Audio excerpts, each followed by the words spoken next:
Hello everyone. ಸ್ನೇಹಿತರೆ, ನಮ್ಮ ತಾರಸಿ ತೋಟಕ್ಕೆ ಇನ್ನೊಂದು ಹೊಸ ಗಿಡ ಬಂದಿದೆ. ಇದು ಹೆಸರು ಚೈನೀಸ್ ಎವರ್ಗ್ರೀನ್ ಅಂತ. ಎಲ್ಲೋ ಹೊರಗಡೆ ಹೋದಕ್ಕೆ ತಂದಿದ್ದು. ಅದ್ರ ಜೊತೆಗೆ ಒಂದಷ್ಟು ಟೇಬಲ್ ರೋಸ್ ಕಟ್ಟಿಂಗ್ ಕೂಡ ತಂದಿದ್ದಾರೆ. ನಾನು ಅದನ್ನು ಒಂದು ಸಣ್ಣ ಲೋಟದಲ್ಲಿ ನೀರು ತುಂಬಿಸಿಟ್ಟಿದ್ದೀನಿ. ಈಗ ಮುಖ್ಯವಾದ ಕೆಲಸ ಒಂದಷ್ಟು ಪಾಟ್ಗಳನ್ನ ಅರೇಂಜ್ ಮಾಡೋದು, ಮಣ್ಣು ಗೊಬ್ಬರ ಎಲ್ಲ ರೆಡಿ ಮಾಡ್ಕೊಳ್ಳೋದು. ಇದನ್ನ ನೀರಲ್ಲಿ ಸ್ವಲ್ಪ ದಿನ ಹೀಗೆ ಬಿಡ್ಬೋದು, ರೂಟ್ಸ್ ಎಲ್ಲ ಡೆವಲಪ್ ಆಗುತ್ತೆ. ದಾಸವಾಳದ ಈ ವೆರೈಟಿಗೆ ಜುಮ್ಕಾ ಹೈಬಿಸ್ಕಸ್ ಅಂತಾರೆ. ಇವತ್ತಿನ ವಿಡಿಯೋದಲ್ಲಿ ನಮ್ಮ ತಾರಸಿ ತೋಟದ ಒಂದು ಸಣ್ಣ ಝಲಕ್ ನಿಮ್ಮ ಜೊತೆ ಶೇರ್ ಮಾಡ್ತಾ ಇದ್ದೀನಿ. ಮೆಟ್ಲತ್ಕೊಂಡು ಮೇಲೆ ಬರ್ತಾ ಇದ್ರೆ ಮೊದಲು ಕಾಣಿಸೋದು ಈ ದೃಶ್ಯ. ಎಲ್ಲ ಕಡೆ ನೀವು ಎಲ್ಲಿ ನೋಡ್ತೀರಾ ಪ್ರತಿಯೊಂದು ಕಡೆನೂ ನಿಮಗೆ ಗಿಡಗಳೇ ಕಾಣಿಸೋದು. ಸುಮಾರು ವೆರೈಟಿ ಗಿಡಗಳಿವೆ. ಯಾವ ಗಿಡಕ್ಕೆ ಬಿಸಿಲು ಜಾಸ್ತಿ ಬೇಕು ಅದನ್ನ ಫ್ರಂಟಲ್ಲಿ ಇಟ್ಟಿರ್ತೀವಿ. ಕರೆಕ್ಟಾಗಿ ಹೇಳಬೇಕಂದ್ರೆ ಡೈರೆಕ್ಷನ್ ನೋಡ್ಕೊಂಡೇ ಇಡೋದು. ಕ್ರೋಟನ್ನೆಲ್ಲ ಒಂದೇ ಕಡೆ ಜೋಡಿಸಿದ್ದೀವಿ. ಬಾಳೆ ಗಿಡನೂ ಇದೆ. ಇದಂತೂ ಶೋಗೆ ತುಂಬಾ ಚೆನ್ನಾಗಿದೆ. ಶೋ ಗಿಡ ಎಲ್ಲ ಸಣ್ಣ ಸಣ್ಣ ಪಾಟಲ್ಲಿ ನೆಟ್ಟಿದ್ದೀವಿ. ಅದೆಲ್ಲ ಇಲ್ಲಿ ಫ್ರಂಟಲ್ಲೇ ಇದೆ. ಸರಿಯಾದ ಡೈರೆಕ್ಷನ್ ನೋಡ್ಕೊಂಡು ಇಟ್ಟಿದ್ರೆ ಗಿಡ ಚೆನ್ನಾಗಿರುತ್ತೆ ಅಂತ ಹೇಳೋಕ್ಕಾಗಲ್ಲ.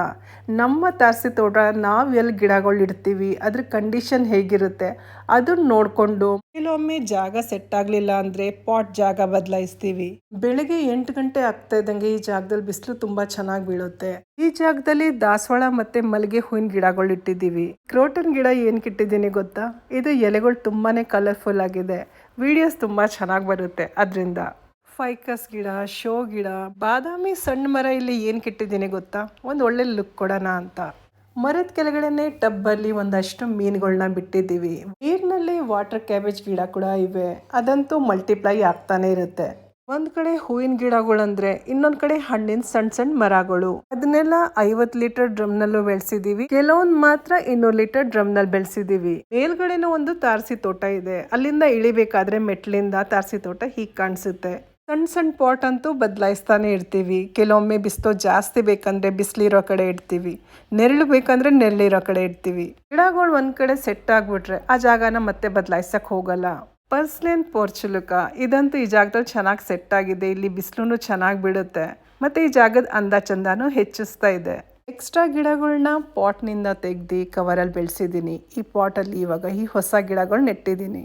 ಟೋಟಲ್ ಆಗಿ 2 ಗಿಡಗಳು ಇದ್ದು, ಇನ್ನೊಂದನ್ನ ಪಾಟಲ್ಲಿ ಹಾಕೋ ಬದಲು ಈ ಮುಂಚೆನೇ ಒಂದು ಗಿಡ ಇತ್ತಲ್ವ ಅದ್ರ ಜೊತೆ ಸ್ವಲ್ಪ ಜಾಗ ಮಾಡಿಟ್ಟಿದ್ದೀನಿ.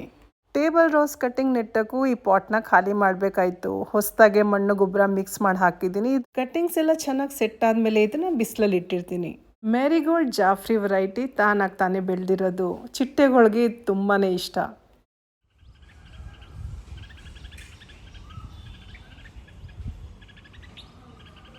ಹೋದ ವಿಡಿಯೋದಲ್ಲಿ ನಿಮ್ಗೆ ಹೇಳಿದ್ನಲ್ಲ ಈ ಸಣ್ಣ ಪಕ್ಷಿ ಗೂಡು ಕಟ್ಟಿದೆ ಅಂತ. ಏನಾಗಿದೆಯೋ ಏನೋ ಗೊತ್ತಿಲ್ಲ, ತುಂಬಾ ಸೌಂಡ್ ಮಾಡ್ತಾ ಇದೆ. ಟೋಟಲ್ ಆಗಿ 3 ಥರ ಪಕ್ಷಿ ಕಾಣ್ತಾ ಇವೆ. ಮೈನಾ ಇದೆ, ಬುಲ್ಬುಲ್ ಇದೆ. ಮೋಸ್ಟ್ಲಿ ಇದನ್ನು ಓಡಿಸ್ತಾ ಇರ್ಬೇಕನ್ಸುತ್ತೆ.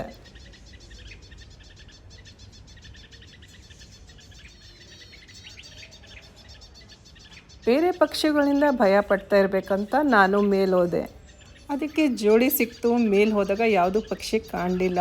ಗೂಡು ಹತ್ರ ಇರೋ ಪಾಟ್ನಲ್ಲಿ ಗ್ಲಾಡಿಯೋಲಸ್ ಗಿಡ ಬೆಳೆದಿತ್ತು. ಇದನ್ನ ಬಲ್ಬ್ ಸಮೇತ ಹೊರಗಡೆ ತೆಗೆದಿದ್ದೀನಿ. ಇದ್ರ ಸೀಸನ್ ಇರೋದ್ರಿಂದ ಇದ್ರೊಳಗೆ ಮೊಗ್ಗೆಲ್ಲ ಬಂದಿತ್ತು. ಇದನ್ನ ಕೆಳಗಡೆ ತಗೊಂಡ್ಬಂದು ಒಂದು ಪಾಟಲ್ಲಿ ಜಾಗ ಕಾಣಿಸ್ತು, ಅಲ್ಲೇ ನೆಟ್ಟಿದ್ದೀನಿ. ಇದಕ್ಕೆ ಸಪೋರ್ಟ್ ಕೊಡೋಣ ಅಂತ ಒಂದು ಕಡ್ಡಿ ಮತ್ತು ದಾರದ ಅರೇಂಜ್ಮೆಂಟ್ ಮಾಡಿದ್ದೀನಿ. ಇನ್ನು ಈ ಗಿಡದಲ್ಲಿ ಮೊಗ್ಗೆ ಬಿಟ್ಟಿಲ್ಲ, ಆಲೆ ಅದ್ರ ಕಡ್ಡಿ ಸೊಟ್ಟ ಆಗಿದೆ. ಸಪೋರ್ಟ್ ಕೊಟ್ಟರೆ ಸ್ವಲ್ಪ ನಿಲ್ಬೋದು. ಒಂದು 2 ದಿನ ಆದಮೇಲೆ ಇದರೊಳಗೆ ಸಣ್ಣದಾಗಿ ಮೊಗ್ಗು ಕಾಣಿಸೋಕ್ಕೆ ಶುರು ಆಯಿತು. ಪ್ರತಿಯೊಂದು ದಿನಾನು ಒಂದೊಂದು ಹೂವು ಅರಳಕ್ಕೆ ಶುರು ಆಯಿತು. ನಾವು ಬಲ್ಬೆಲ್ಲ ಖರೀದಿ ಮಾಡಿದಾಗ ಅದನ್ನು ನೆಟ್ಟೋಕ್ಕೆ ಜಾಗನೇ ಇರಲಿಲ್ಲ. ಅದರಿಂದ ಯಾವುದೋ ಒಂದು ಪಾಟಲ್ಲಿ ನೆಟ್ಟಿದ್ದೀವಿ. ಇದು ಕಾಣಿಸ್ಕೊಳ್ತು, ಇದನ್ನು ತಂದು ನೆಟ್ಟಿದೆ. ಈಗ ಇದರೊಳಗೆ ಸುಂದರವಾದ ಹೂಗಳು ಬಿಡೋಕ್ಕೆ ಶುರುವಾಗಿದೆ. ಇದನ್ನು ಗುಡ್ ಲಕ್ ಅಥವಾ ಲಕ್ಕಿ ಪ್ಲಾಂಟ್ ಕೂಡ ಅಂತಾರೆ. ನೀವು ನೋಡಿರಬೇಕು, ಬುಕ್ಕೇಲೆಲ್ಲ ಇದನ್ನು ತುಂಬಾ ಯೂಸ್ ಮಾಡ್ತಾರೆ. ಹೂಗಳ ಬಣ್ಣ ಆರೆಂಜ್ ಕಲರ್ದು ತುಂಬಾ ಸುಂದರವಾಗಿತ್ತು. ದಿನ ಕಳೀತಾ ಇದ್ದಂಗೆ ಇದ್ರ ಕಲರ್ಸ್ ಎಲ್ಲ ಫೇಡ್ ಆಗ್ತಾ ಇದೆ.